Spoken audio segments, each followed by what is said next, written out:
go to sleep.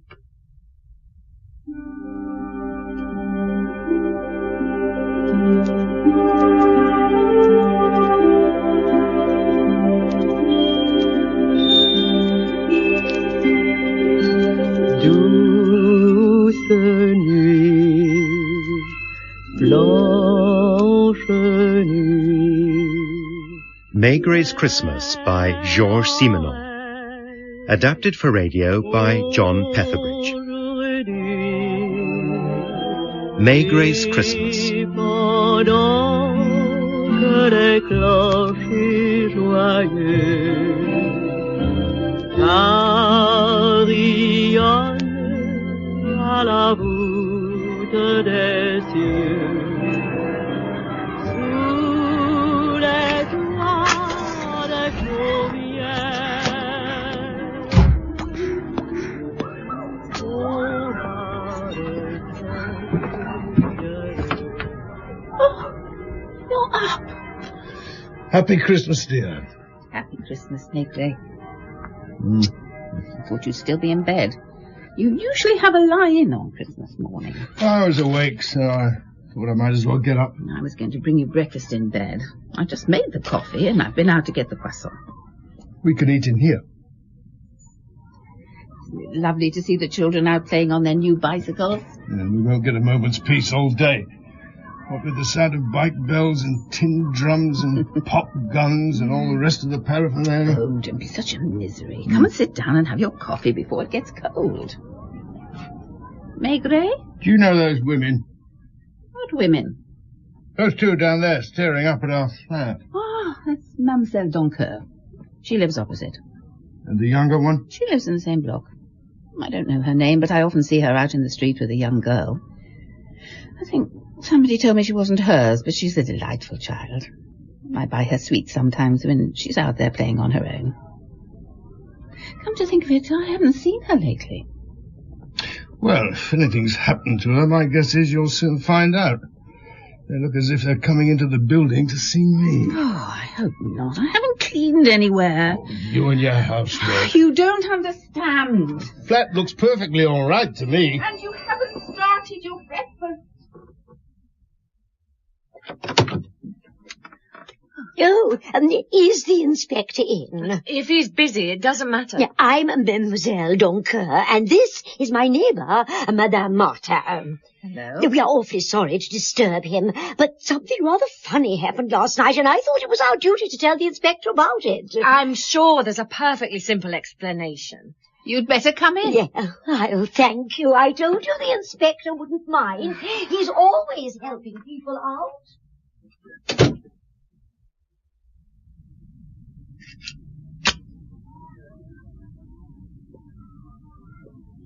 It's very good of you to see us like this. Oh, you've already said that twice. So, tell me if I've got this right. You two are neighbours. We live across the corridor from each other. And you, Madame Martin, live with your husband Jean and his niece Colette. Yes. Oh, her mother was killed in an automobile accident 2 years ago, and it sent her father, Jean's brother, Paul, a bit funny. You see, he blames himself for the accident. Well, it was his fault. He was drunk at the time. And since then, Colette has lived with us. So you, Mademoiselle Doncoeur, had just come back from Mass this morning. Yes, it must have been about 7:30. You might have seen the light in my window. Yes, go on. I wanted to give Colette a few little presents, nothing very expensive. Just little things I got for her. Colette broke her leg a couple of months ago and has been confined to bed with it in plaster ever since. So at about 8 o'clock, I went across the landing and Madame Martin let me in to see her. Yo, happy Christmas, Colette. Oh, look what Father Christmas left in my flat for you. I saw him. Who did you see?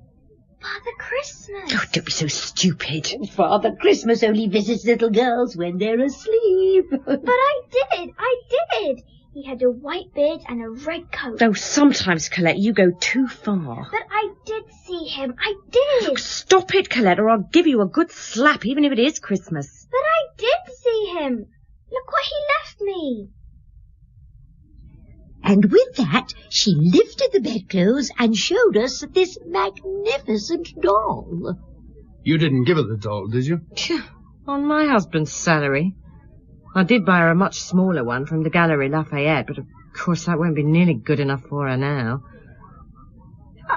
I'm sure it's Jean or Paul playing some sort of trick. Was your husband home last night? No, he's away working in the Dordogne. He's a sales representative for Zenith Watches. Do you know where he's staying? Hotel de Bordeaux in Bergerac. Mm-hmm. Have you told him what happened? We don't have a phone. He'll be back for the new year. I'll tell him then. Colette told us that after Father Christmas had given her the doll, he told her to go to sleep. But she only pretended and saw him crouch down and lift up some of the floorboards. That child has got too much imagination. You didn't hear anything? No. Oh, Colette's room has 2 doors, one of which opens directly onto the landing. Apparently her room used to be let out separately. And that door was locked? Well, of course it was. What do you take me for? Well, I'm sorry, but really, she may not be my child, but I do my best to look after her. Was there any sign of the lock being forced? Well, I don't know. I'm not a famous police inspector, am I? Was there a hole in the floor? Oh, no, not a hole exactly. But it did look to me as if someone had prized up some of the floorboards and then put them back down. Tell me, Madame Martin, do you have any idea what might have been under there? No, Inspector. No idea at all? No, Inspector. Have you and your husband been living in the flat for long? Well, since we got married 5 years ago. And do you know who lived there before you? Jean lived there on his own. Did you go out last night? No, Inspector. Any visitors? Inspector! Were there? I don't receive visitors when my husband is away. No, of course not. And this morning you found nothing missing? Nothing at all. Who's looking after Colette now? She's playing with her new doll. Well, I can't stay in all the time. I have to go out sometimes, if only to do the shopping. If I know Madame is out, I'll pop my head round the door and check that Colette is all right. Mm-hmm. Does her father, Paul, see her often? When it suits him and he's not too drunk. Do you know where he lives? Well, we've seen him in the Bastille area, begging, but I don't know where he lives, if anywhere. Mightn't he have dressed up as Father Christmas and visited Colette? It's the only explanation. But Mademoiselle here insisted that we should come and see you. Why would he have bothered to lift the floorboards? Probably looking for a bottle. Quite frankly, knowing Paul as I do, I'm not that worried. Are you expecting him today? Oh, I never expect him. If he's been drinking, he won't show his face. At least I'll say this for him. He always tries to make himself sober when he sees Colette. Do you mind if I come across and have a little chat with Colette? Oh, I've told you everything. Yes, all the same, I'd like to have a word with her. I can't stop you, can I? I'll be across later this morning after I've had some breakfast and a shave. We'll see you later, Inspector. Thank you so much for seeing us. Sorry. Inspector.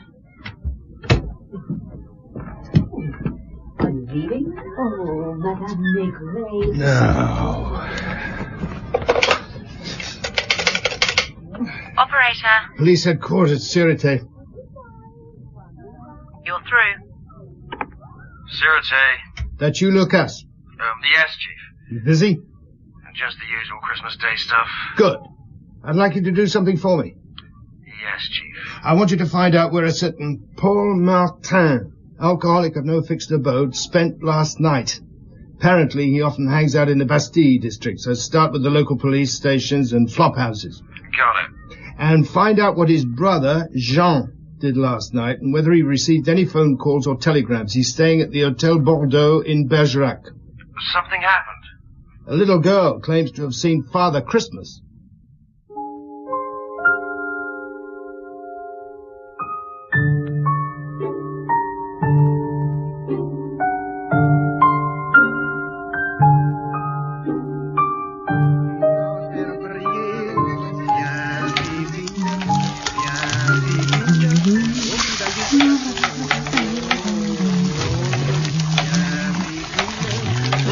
That smells good. Oh, close the door. I don't want the smell of onions all over the flat.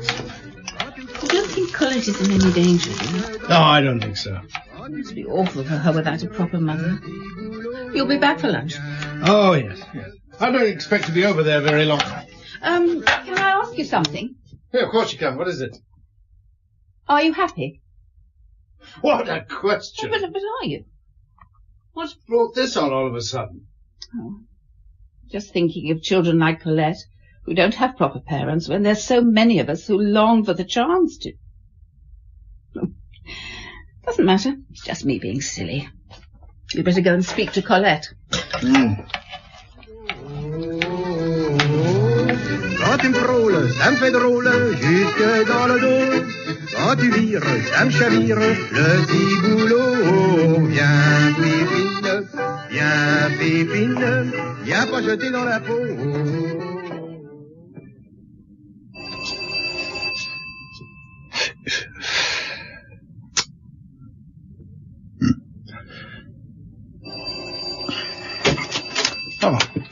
Oh, mademoiselle. She's gone out shopping, Inspector. Oh. It's all right. I've got the key. Madame Martin asked me to keep an eye on Colette until she returns. Mademoiselle Doncoeur! Yes, it's me, Colette. Hello, dear. I brought this nice gentleman to see you. Are you really a policeman? I told her about you. Yes, I'm Inspector Maigret, but there's no need to be frightened. I'm not frightened. Do you like my new doll? Is that the one Father Christmas brought you last night? It's the one I was telling you about. Yeah, do you mind if Colette and I have a little chat on our own? Oh, of course not, Inspector. I know how you work. I've read all your cases in Le Temps. Oh, really? That's the door he must have come through. You can see some scratches by the latch. Are you going to take some fingerprints? We'll see. Well, if you need me, I'll be in the kitchen. Do you think it was Father Christmas who came to see me last night? Oh, I'm sure it was. Maman Lorraine doesn't think so. Do you like Maman Lorraine? Yes, monsieur. And your papa? I've got two papas, Papa Paul and Papa Jean. When did you last see Papa Paul? I don't remember. He said he would bring me a special present for Christmas. I think he must be poorly. Is he often poorly? Yes, because you know when he's poorly, he doesn't come and see me. And what about Papa Jean? He's away now, but he said he would be back for New Year.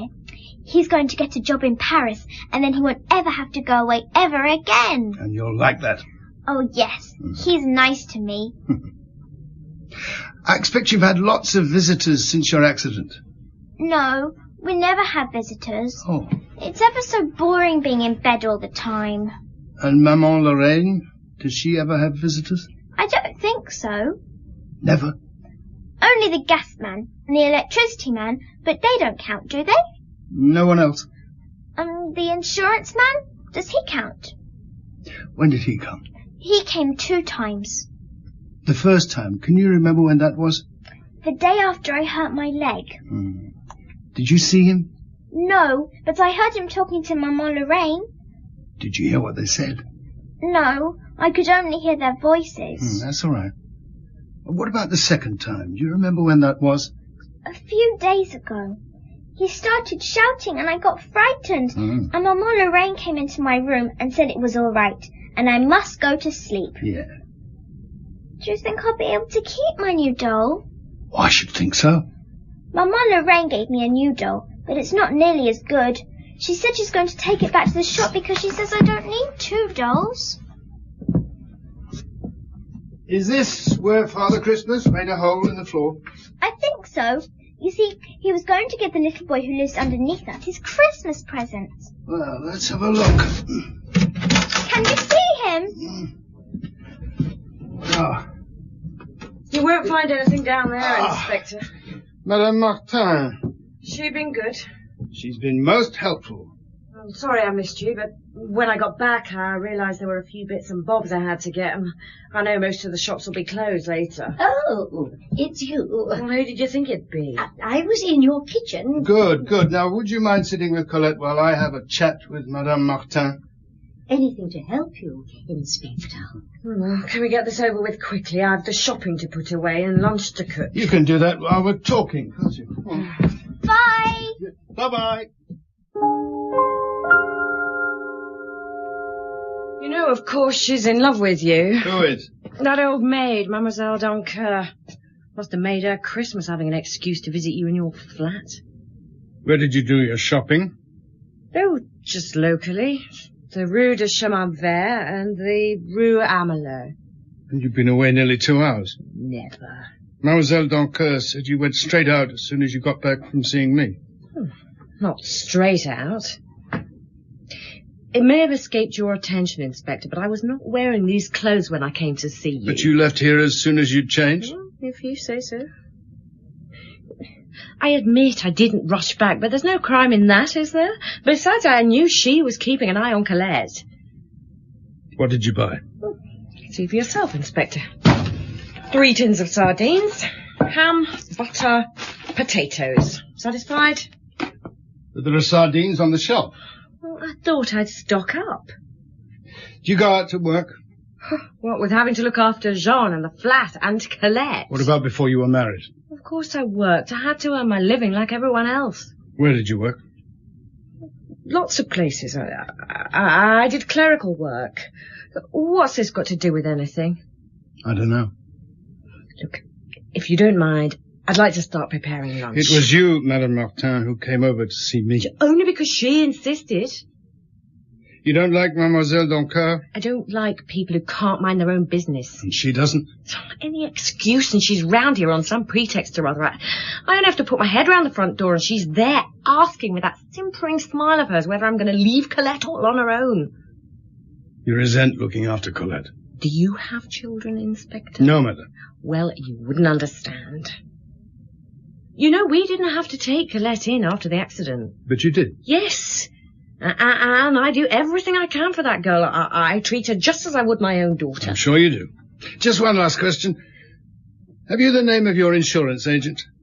My insurance The agent? one who came to see you a few days ago. Oh, him. Oh, you have been doing your detective work. Do you know his name? No. Well, I wasn't going to do anything like that without Jean being here. He's been here before? Yes, but I'm sure you know that. He came twice. He was most persistent. Is that all now? For the time being. Now I'd like a few words with Mademoiselle Doncoeur. Mademoiselle, your inspector wants to talk to you. Please, keep your coat on, Inspector. I know it's not very warm in here, but living on my own, I don't use this room very often. Tell me, Mademoiselle Doncoeur, have you recently received any visits from an insurance agent? I don't think so. Well, let me think. No, I'm quite sure no one like that has come round here for a long time. You don't like Madame Martin? Let me just say that if I had a son, I would not want her as my daughter-in-law. Is she unfaithful to Oh, you? no, nothing like that, no. Well, if she is, she's very discreet about it. So there's never been any scandal attached to her since she moved here? Well, not that I can think of. Apart from that business of her job, but, well, you really can't call that scandal. I thought she didn't work. Oh, she doesn't now, but she did for the first few months after she was married. What happened? From what I gather, she was working at this jeweller's shop in the Palais Royal for a man called... Oh, well, let me think. Monsieur Laurier. Yes, that's right, that was his name, Laurier. Anyway, one day she went to work in the normal way, only to find the shop locked and no sign of Monsieur Laurier. And he hasn't been seen since. Do you think his disappearance had anything to do with what happened last night? I don't know. But I'm sure I'll find out.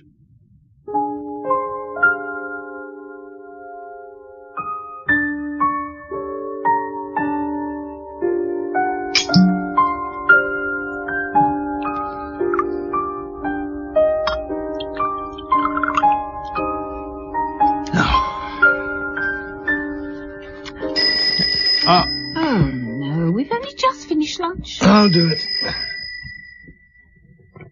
Maigret? It's me, Chief. Ah, right, Lucas, what have you got for me? We had a bit of luck with Paul Martin. Yes. Right. Last night, after Christmas dinner at the Salvation Army barge at Pont-Neuf, he went to a nightclub in the Latin Quarter, where he worked as doorman for a few hours. At about 2 this morning, he finished there and went to a bar, got drunk and was picked up by the local police at around 4. Oh, yes. He'd only just been released when I contacted them. Apparently, he still had a few francs left in his pocket, so the likelihood is that he's probably back on the drink. Yeah. His usual bar is Chez Bernard in the Place de la Bastille. Not far from you, sir. Yeah, good. What about his brother Jean? Did you find out if he received any calls last night? Yes. Apparently he did receive a call at his hotel late last night, but by the time he reached the phone, the caller had rung off. The receptionist reckons that someone was checking up on whether he was actually at the hotel. Anything else? He's coming back to Paris.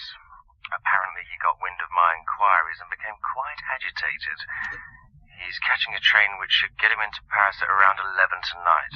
Right. Oh, one other thing I want you to do. Yes, Chief? Find out from police records what you can about a man called Lorieux.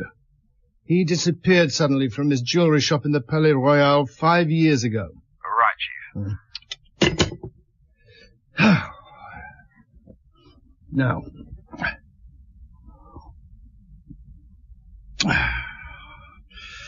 Your sister never fails with her plum brandy. It must be awful for a girl of that age to have to spend Christmas Day in bed. Still thinking about her? Well, it must be. Any idea how much longer she's going to have her leg in plaster? No, I don't know. I didn't ask. Why? Well, if she's been laid up in bed for 2 months, I don't imagine it'll be much longer before she's up and about on crutches. And free to leave her room? Yes. Why? Well, it means that anybody wanting to give the room a thorough search would only have to wait till then. Perhaps there was some reason they couldn't wait. Yes, exactly. Jean Martin would have been back from his rounds in a couple of days. Any idea of what they were looking for? I don't know. But if they didn't find whatever it was last night, then my guess is that it won't be long before they try again. Right. Where are you going? To see Paul Martin. This afternoon? You said we could go and see the new Jean Gabin at the Grand Rex. I'm sorry. On Christmas Day? I'm sorry. I know you've got your job. It's just that I was so looking forward to it. Well, perhaps we can go tomorrow when this business is all cleared up. That's what you always say? Make sure you wrap up warm. Yeah. Looks like it's going to snow.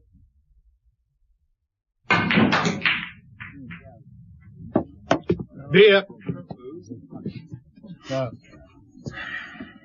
Paul Martin here. Who wants him? That him over there by the billiard table? If you say so. Here's your beer.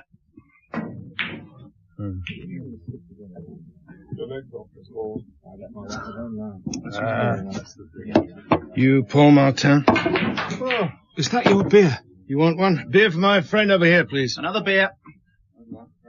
I know you. You're Inspector Maigret. You live opposite my brother. Right. Something's happened to Colette. No. What's happened to her? What's happened to my poor Colette? Calm down. Nothing's happened to Colette. Oh, I'm so hopeless. So hopeless. I can't even look after my own kid. Not even at Christmas. I'm so awful. One beer. Oh. Last night a man dressed as Father Christmas got into her room. Are you sick? No, it's all right. Nothing happened. The man didn't touch Colette.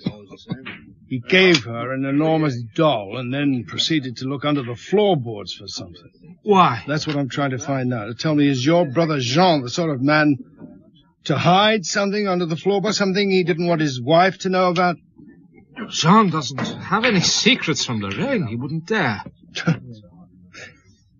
You don't like her very much, do you? My poor wife said it was very convenient that Lorraine married a man who was away so much. Oh, perhaps I shouldn't have left Colette with her. Colette's all right. I was going to see her today. My own kid on Christmas Day, and I'm drunk. Well, sure. I should have drowned with my wife in the accident, and then everybody would have been You happy. know that's not true. Oh, you can say that. But you don't know what it's like being on the streets at Christmas. It's so cold. There's nowhere to go. So you go into a bar for a bit of warmth, and someone takes pity on you, buys you a drink, then another. And then when you've had a few drinks, it hits you, and you remember you were going to stay sober and see your kid. But once again you failed, and you feel so awful. You go on drinking. Do you want to see Colette? I can't. Not like this. You can come back to my flat and get yourself cleaned up. Can I? Oh, you know I'm not always like this. Once I went to see a doctor for advice.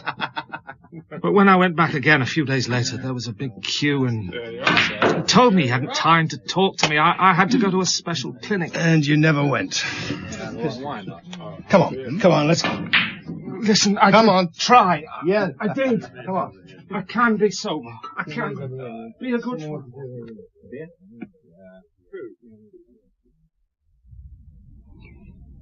Do you think Colette will be all right with him?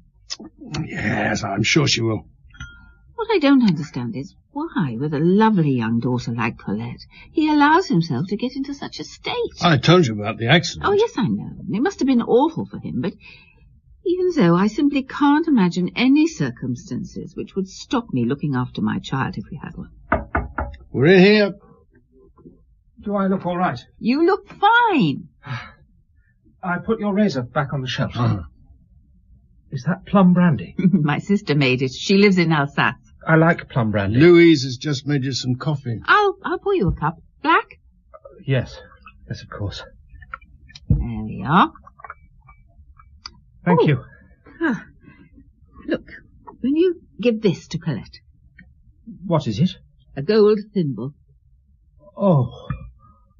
Oh, she loves things like this. Oh, you can't see her empty-handed on Christmas Day. You've been so kind to me. I don't know what to say. Oh, no, you don't have to say anything. Just finish your coffee and go and see her.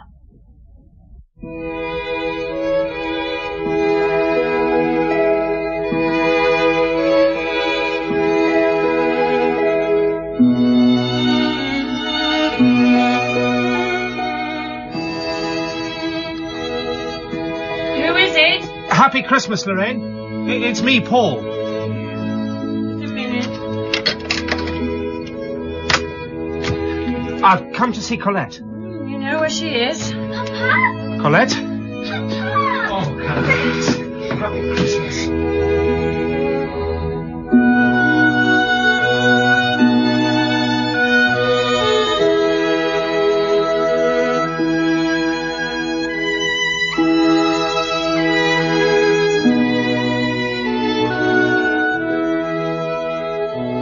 Come in, Lucas. Take a seat. Thanks, Chief. You look frozen. Oh, it's snowing. Yeah. Look, brandy, warm you up. Oh, thank you. I dug out the report on Laurier's disappearance. And? Well, it's all very odd. He just seems to have vanished off the face of the earth. He left his house to go to work as normal one morning, and that was the last anyone ever saw of him. Anything else in the report? Well, yes, there is. Apparently, Monsieur Laurier wasn't the respectable businessman his neighbours in the Rue Mazarine thought he was. His shop had a thriving sideline in selling obscene photographs and prints, though nothing was ever proved. But that may have been because the investigation was rather perfunctory. There were well-known public figures amongst his customers. And Madame Martin? She was questioned after his disappearance, but she claimed to be as mystified as everyone else. However, her old landlord from before she was married recognized Laurier from a photograph and said he used to stay the night there with her sometimes. But apart from that, nothing. Good. Well, look, when you've finished your brandy and thawed out, I want you to find out if any taxi driver picked up Madame Martin from around here at about 9 o'clock this morning. Any other day I'd probably be asking the impossible, but apart from a few family and church visits, they won't have been very busy today.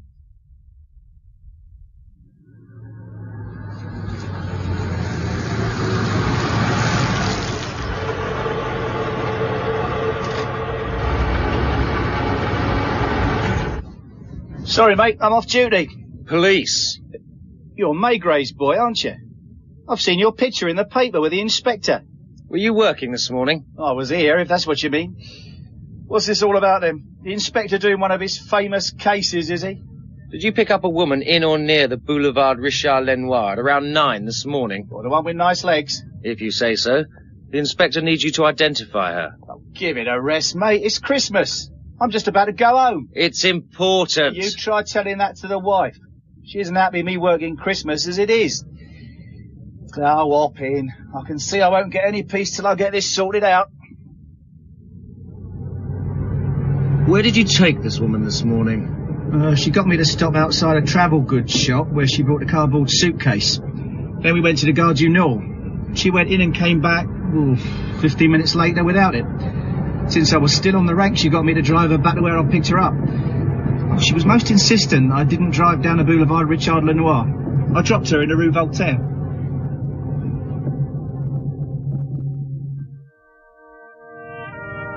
You want the 3rd floor, Madame Martin. What do I say? Anything you like. Just get a good look so you can confirm that she's the woman you picked up this morning. I recognise those legs anywhere. Then I can go home. Yes, you can go home then. All right then.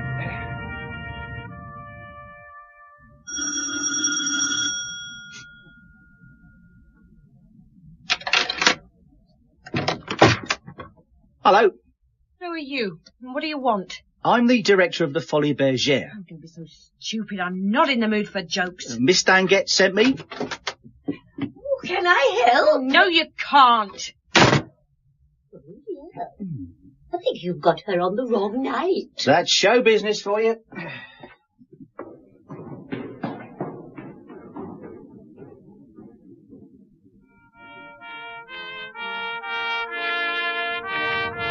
This is Inspector Maigret. Well, definitely her. You're quite sure? I wouldn't forget a pair of legs like that on Christmas Day. Will there be a reward? I doubt it. But I must have missed at least 2 fares. Just get home to that wife of yours you were so keen to get back to. So there's no reward? Scram. Happy Christmas to you too.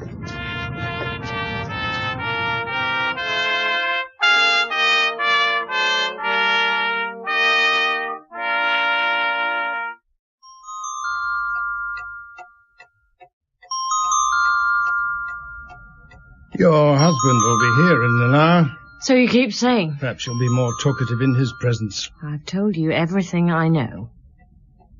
So, despite the taxi driver recognizing you, you're still denying that you went to the Gare du Nord this morning. Look, do we have to keep on going over all this? Until you tell me the truth. You can't seriously expect me to believe that it took you 2 hours to buy 3 tins of sardines you didn't need, a bit of ham and some potatoes? Oh, I'm very careful about what I buy. God knows I have to be with what Jean earns and that girl to keep. How do you explain the cab driver recognizing you? Oh, there are thousands of women in Paris who look like me. Look, I've told you everything I know. Your men have searched the flat and found nothing, so if you don't mind, I'd like you to go now so I can get ready for my husband. Sit down, woman. You're not going anywhere till I get a few straight answers. Now, tell me what was in the suitcase. What suitcase? I don't know what you're talking about. The one you bought this morning. Let me tell you what I think happened. Don't have any choice, do I? Let's start with your so-called insurance man. Strange, isn't it, that no one else in the building received any visits from him. Lucas checked. Well, they don't like me. Your visitor, we'll call him the insurance man, came to collect something that you had. You told him that whatever it was hidden under the floorboards in Colette's room, and you explained that you couldn't get it until she was better. A few days ago he returned. You told him that Colette was still laid up. He became angry, probably accused you of lying. Colette heard you argue and became upset. Fearing discovery, your insurance man agreed to leave, but he no longer trusted you. And discovering that your husband would be away over Christmas, he hit on the idea of visiting Colette's room dressed as Father Christmas. You should be in films. Of course, whatever it was you had never was under Colette's floorboards. And this morning, hearing about Father Christmas's nocturnal visit, you panicked. Fearing another, perhaps violent visit from your insurance man, you took whatever it was out with you. You bought a cheap suitcase, transferred your booty into it, and then deposited the suitcase in left luggage at the Gare du Nord. You think you're so clever, don't you? I'm right, aren't I? Well, I'd have a left luggage receipt, wouldn't I? Not if you posted it to yourself. Oh, you hate me, don't you? I understand you. You've no idea. I tell you what shocks me most. Not what you may or may not have done, but your coolness. For the last couple of hours we've been together in this room, and you've not flinched at a single question. Even the imminent arrival of your husband doesn't appear to bother you. Well, I've done nothing wrong. You were Monsieur Laurier's mistress, weren't you? I worked for him. But he used to visit you at night before you were married, didn't he? Well, what of it? You won't tell Jean, will you? He's your husband.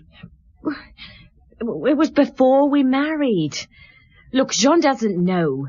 He's a good man. I don't want to hurt him. What is it, Lucas? He's outside. Terence spotted him watching this flat. Who's outside? Father Christmas. Surely you knew he'd be back. Do you know who he is? Monsieur Laurier, your insurance man, isn't he? He thinks you have something which belongs to him. It's not his property. Perhaps we should leave so the two of you can sort it out. Come on, Lucas. I think he may well be armed, Chief. Well, I'm sure Madame Martin is perfectly capable of dealing with him on her own. Don't go. But a few moments ago, you couldn't wait to get rid of me. Please. He'll kill me. He's already killed one man. So, you're going to tell us what this is all about? You'll stay? Is there money in the suitcase? Just under 1 million francs. Well, it's mine just as much as his. Where'd it come from? One of the customers, Monsieur Boissy. What happened to him? Monsieur Laurier killed him. Why? Well, for the money, of course. He's ruthless. Look, you mustn't let him in. Lucas, be a good man. Keep an eye on the stairs. Yes, Chief.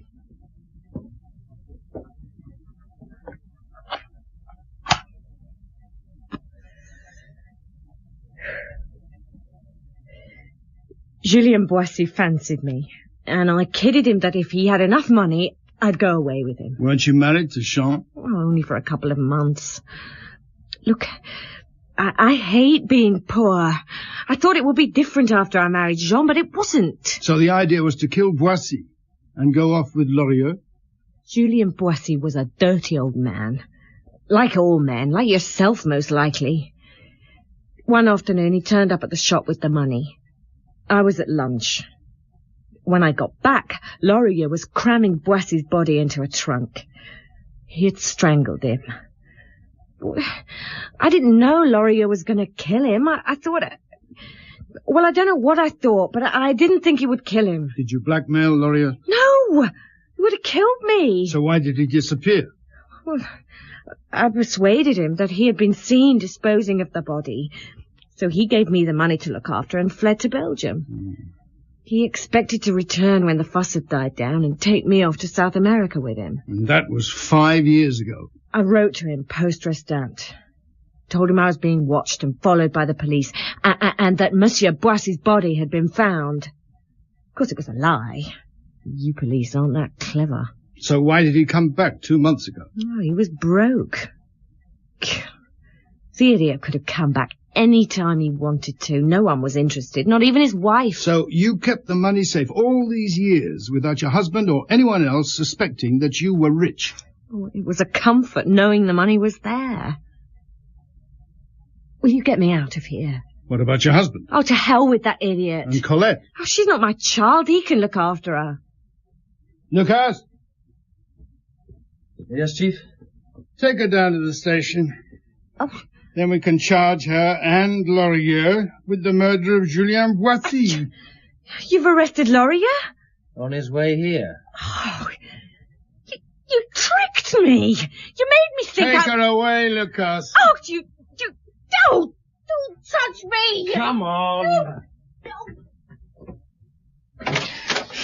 What's going on? Colette, is she all right? Oh, what are you looking at, you interfering old bitch? It's all your fault. If it hadn't been for your stupid infatuation with the inspector, no one would be any the wiser. Come on, let's go. Oh, you bitch. Oh, kid! Don't you...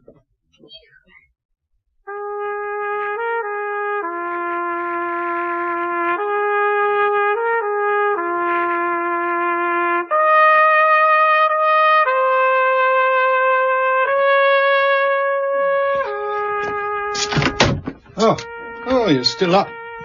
What's happened to her? Who? Colette. I saw Lucas lead that woman away. Oh, she's asleep. Paul is still with her. What's going to happen to her? I don't know. Can I come in? Well, she could come and stay with us. I'd look after her. Until something more permanent is sorted out. Well, we'll see about it in the morning. But for the time being. Well, it might be the most practical solution, what with Jean working and Paul the way he is. If they agree, I'll arrange for Colette to be brought over in the morning. Oh, Maigret. Yeah. This is the best Christmas I've ever had. Can I come in now? It's freezing out here. Of course, my dear. Yeah. Of course. Douce nuit, blanche nuit, c'est Noël aujourd'hui. In Maigret's Christmas by Georges Simenon, adapted for radio by John Petherbridge, Inspector Maigret was played by Barry Foster, Madame Maigret by Pauline Yates, and Lorraine Martin by Jane Slavin. Sergeant Lucas was Joseph Bennett, Mademoiselle Doncoeur, Maria Charles, Colette, Kira Jansen, Paul Martin, Christopher Wright, and the cabbie Malcolm Ward. Maigret's Christmas was an independent production by Unique Broadcasting for BBC Radio 4. Directed by Andy Jordan.